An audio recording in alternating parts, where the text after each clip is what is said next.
Murder, terror, and corruption. All words synonymous with notorious mobster James Whitey Bulger. He inflicted fear in the South Boston community for decades. Of reputed mob boss James Whitey Bulger. Bulger is due back in federal court at 2 o'clock today to be arraigned for his alleged role in 19 murders. We're just learning that the notorious gangster James Whitey Bulger has been killed in prison. Mobsters and gangsters have always been a subject of fascination, and many books and films have been made depicting their lives and escapades.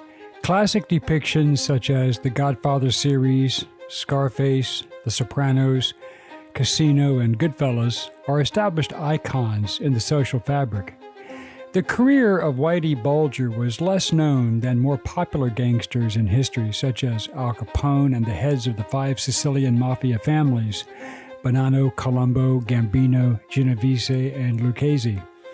Men such as Lucky Luciano, Salvatore Maranzano, Constantino Paul Castellano, Sam Giancana, Carlo Gambino, and more recently, John Gotti are legendary.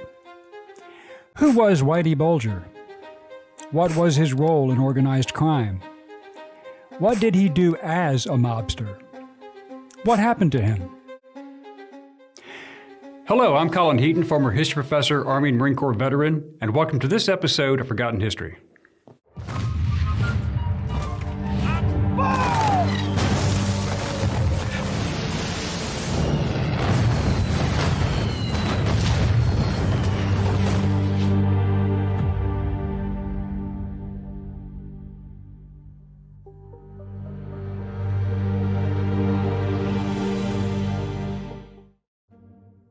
James Joseph Bulger Jr. was born on September 3, 1929, in Dorchester, Massachusetts. He was just one of 6 children born to Catholic Irish-American parents and grew up in a South Boston public housing project. His father was a longshoreman. Whitey was somewhat resistant to going to church and did not like going to school, preferring to get into trouble and commit petty crimes. According to retired U.S. Marine Corps Commandant General Paul X. Kelly, who grew up near the Bulger family, Whitey and his brother just never could conform to the strict rules expected of them as altar boys or as students. Even when we grew up as children, the Bulger brothers were always in trouble, especially James. He really did not like the nickname Whitey, just so you know. He stole bicycles and sold them and would steal people's pets and then return them for a reward. He was a real character. He was given the name Whitey because of his white blonde hair and lived out of the childhood fantasy of running away with the circus when he was 10 years old. Whitey was first arrested at age 14 for theft, and then he started building his criminal career. He had many arrests for larceny, forgery, assault and battery, armed robbery, and finally spent 5 years in a juvenile reformatory. Whitey later joined the Air Force, where he served time in military jail for assault before being arrested for going AWOL. Nonetheless, he received an honorable discharge in 1952. Whitey returned home to Boston, and he was involved in several bank robberies spanning several states, including Rhode Island and Indiana. He was caught, tried, and convicted of several robberies, and in June 1956, he was sentenced to 25 years in federal prison. Whitey was sent to the federal penitentiary in Fort Leavenworth, Kansas, and then later transferred to Atlanta, Georgia, before finally being sent to Alcatraz after he was discovered making plans to escape from his prison in Atlanta. He served only 9 years before being paroled. Well, back in Boston, Whitey lived with his common-law wife, former fashion model and waitress Lindsay Sear, during the 1960s. They had one son together, Douglas Glenn Sear, born in 1967, who died at age 6 from Reye syndrome after experiencing a severe allergic reaction to aspirin. When Douglas died, Sear claimed that Bulger was devastated. Whitey turned his energies into his work, such as it was, and wasted no time and slowly took control of Boston's Irish organized crime network in the 1970s. He became an enforcer for crime boss Donald Killeen. After Killeen was gunned down in 1972, Bulger joined the Winter Hill Gang, where he quickly rose up in the ranks. A shrewd, ruthless, cunning mobster, Bulger sanctioned numerous killings, including the murders of Spike O'Toole, Polly McConaughey, Eddie Connors, Tommy King, and Buddy Leonard. Whitey took advantage of his brother William's stature in the Massachusetts State Senate and childhood friendships that linked him to members of the police force, which were majority Irish. In 1975, Whitey, deciding to play both ends of the law, made a deal with the FBI and local police as an informant, giving information against his rivals, such as the Patriarca crime family. FBI agent John Connolly was his contact. When it became known that he had informed on the Italian mob, Whitey took extra precautions and had bodyguards. In 1979, Howie Winter, the boss of the Winter Hill Gang, went to prison for fixing horse races, and that was when Whitey assumed the gang's leadership. Whitey was quite adept at getting rid of problems, especially competition from the rival Irish and the Italian mobs that operated in the city. It was believed by some that Whitey had in fact informed on Howie so that he could take over. His responsibilities included drug dealing, extortion, murder for hire, gambling, bookmaking, and loan sharking operations. Whitey had also empathized with the IRA, and his associates gathered donations for the Irish Republicans, and he even assisted in providing a contact who supplied a ship to move weapons to Ireland. According to former U.S. Marine and Irish Republican Army member John Crawley, during my interview with him, which you can see that video on this channel, noted in his book, The Yank, that they were informed on and the ship was captured off the coast of Ireland, along with Crawley and others. As a result, Crawley spent time in prison in England. Whitey had given Crawley his brown leather jacket as a gift, which Crawley wore while in prison until his release. "It does not fit anymore," Crawley stated. During these years as Whitey was a mob boss, his younger brother William Michael Billy Bulger built a distinguished career in politics, becoming the longest-running president of the Massachusetts Senate. He was also president of the University of Massachusetts, but was forced to resign in 2003 for refusing to answer questions about his fugitive brother in a congressional hearing. Meanwhile, FBI Special Agent Connolly had constantly tipped Bulger and another gangster, Stephen the Rifleman Flemmy, that World High Lie President John Callahan in Fort Lauderdale, Florida, was about to implicate the gang in another killing. Whitey sanctioned the hit on Callahan in 1982, and Connolly protected the Winter Hill Gang. He also told Bulger about informants within his own gang who had spoken to the FBI. When Whitey Bulger was indicted on federal racketeering, extortion, conspiracy, and 19 murder charges in federal court, Connolly warned him of his pending arrest, and Whitey went on the run with his mistress, Teresa Stanley, in 1995. Whitey and Teresa returned a month later after she decided that she wanted to return to her children, but Whitey fled again soon after with another mistress, Catherine Greig. John Connolly was later arrested and convicted of second-degree murder for the murder of Callahan and for leaking information to Whitey Bulger.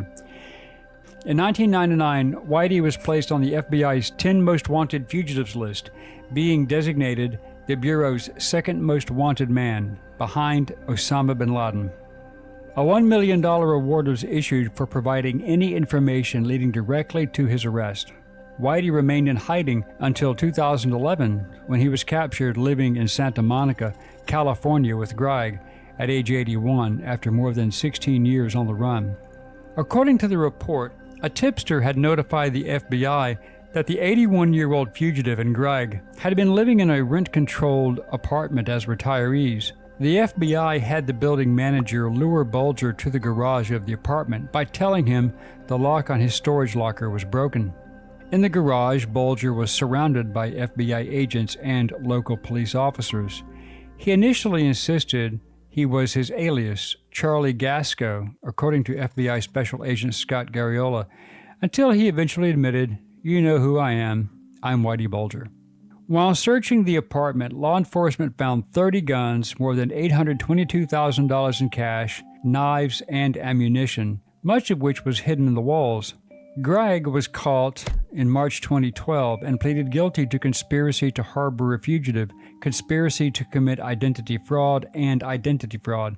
In June 2012, she was sentenced to 8 years in prison. On a side note, my friend Heidi Bright, producer with her husband, actor-producer Patrick Kilpatrick at Uncommon Dialogue Films, was living there as a realtor when Whitey Bulger was arrested. She provided this information. Whitey Bulger's arrest in Santa Monica was a shock to that neighborhood community, and realtors who specialized in Santa Monica, as 1012 3rd Street is north of Wilshire Boulevard and south of Montana Avenue, is considered a very safe and desirable location in the best elementary and middle school district. So, for a violent, notorious gangster on the lam to be found there with over $800,000 in cash hidden in his walls, with a substantial cache of firearms, was scandalous, completely unexpected, and completely counter to the culture of that Santa Monica area, probably one of the reasons that he chose that area, hiding in plain sight. His arrest was huge gossip in the West Side realtor community at that time. My real estate office was at 16th Street and Montana Avenue, and I owned a townhouse on 15th Street north of Wilshire when he was arrested, so I was particularly interested, as his discovery was just blocks away. Citing the official report, on August 12, 2023, after a 2-month trial, a jury of 8 men and 4 women deliberated for 5 days and found Bulger guilty on 31 counts, including federal racketeering, extortion, conspiracy, and 11 of the 19 murders. They found that he was not guilty of 7 murders and could not reach a verdict on 1 murder. Bulger was sentenced to 2 life sentences plus 5 years in prison on November 13, 2013. According to the Chicago Tribune, U.S. District Judge Dennis Casper told Bulger that the scope, the callousness, and depravity of your crimes are almost unfathomable during his sentencing hearing. Again from the report, in August 2016, Bulger asked the United States Supreme Court to hear an appeal of his case. A petition to the Supreme Court filed by Bulger's attorney, Hank Brennan, stated that Bulger should have had the opportunity to tell the jury that he was granted immunity by federal prosecutor Jeremiah O'Sullivan, who is now deceased. Mr. Bulger's decision not to testify was not voluntary, rather the result of the court's erroneous order that he could not raise the immunity defense or refer to his relationships with the Department of Justice officials, including Jeremiah O'Sullivan, in any form or fashion, including his own testimony, Brennan wrote in the petition. Whitey Bulger was transferred from his federal prison in Florida to Hazleton, West Virginia, but the word was out. The inmates in Hazleton, many of whom were doing time because of Bulger's informing on their various mob gangs, were waiting for him. On October 30th, 2018, at around 8:20 p.m., Bulger was found unresponsive at the United States Penitentiary, where he was recently transferred. A former mafia hitman, Fotios Freddy Gaius, along with mobster Paul J. DiCalogero, planned the hit. Gaius was charged with beating Bulger to death with a padlock, which his defense attorney denied at his trial, claiming it was his fists. Gaius was already serving life in prison and was sentenced to 25 years for the murder. Gaius was a mafia associate and an enforcer, but never a made member because he was Greek, not Italian. He and his brother were sentenced to life in 2011 for their roles in several violent crimes, including the 2003 killing of Adolfo Begal Bruno, a Genovese crime family boss in Springfield, Massachusetts, due to him being a snitch to the FBI. Gangster DiCalogero was sentenced to more than 4 years on an assault charge in Bulger's killing, as he was a lookout for Gaius, while a third inmate, Sean McKinnon, serving time for gun theft, pleaded guilty to lying to FBI special agents. McKinnon was given no additional prison time and was returned to Florida to finish his supervised release. A prisoner testified to a grand jury that DiCalogero told him that Whitey Bulger was a snitch and they planned to kill him as soon as he came into their unit. James Whitey Bulger once commented on his 3 years in Alcatraz in an interview with CNN after his capture in 2011. He said, "If I could choose my epitaph on my tombstone, it would be, I'd rather be in Alcatraz." The Archdiocese of Boston held a private service for immediate family at St. Monica Church in South Boston. Whitey Bulger is buried in St. Joseph Cemetery in West Roxbury, Boston. Whitey Bulger was a larger-than-life figure in Boston, and he was the subject of a film called Black Mass, starring Johnny Depp, Joel Edgerton, Benedict Cumberbatch, and Dakota Johnson. It appears that Whitey Bulger will live on in infamy.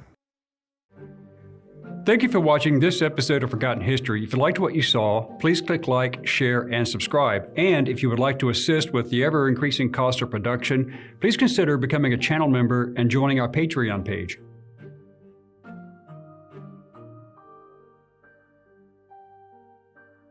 Please check out our merchandise store. And thanks for watching.